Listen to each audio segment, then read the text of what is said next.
see it is if you have a wife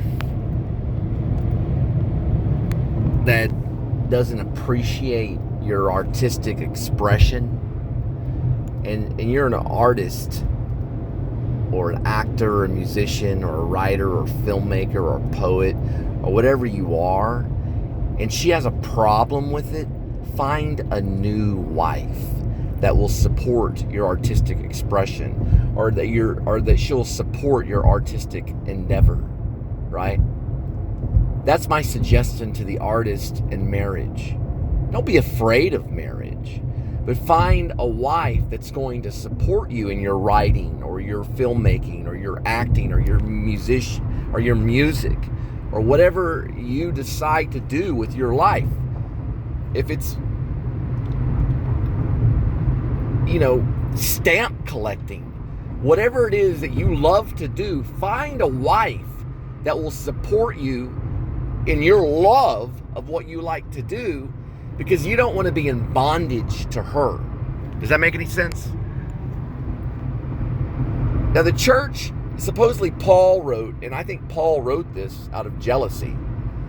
He said, you are to give up your life for her like Jesus hung on the cross and died as a martyr for the church. No, Jesus died for you.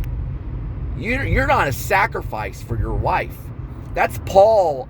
See, Paul was a Jew. He was from the tribe of Benjamin. Okay? Not everything that he wrote was correct. And he was jealous of the married men out there, I can tell you that.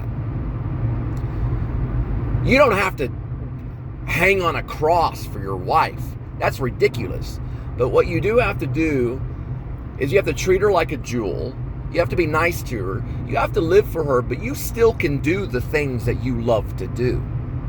If she has a problem with that, find a wife that doesn't have a problem. Hey, look, there's a lot of musicians out there that have wives that love them. There's a lot of actors out there that have wives that love them. Filmmakers out there that have wives that love them. Look at Johnny Simons at Hip Pocket Theater. Deanne Simons lived in a freaking van in Joe's garage in a parking lot for Johnny. Now they live in a house. I hope they do, but they still have Hip Pocket. She suffered for that man, and he suffered for her, and they had art together. They're a great couple when it comes to for example, of a couple that's in the life of the art or the life of theater, right?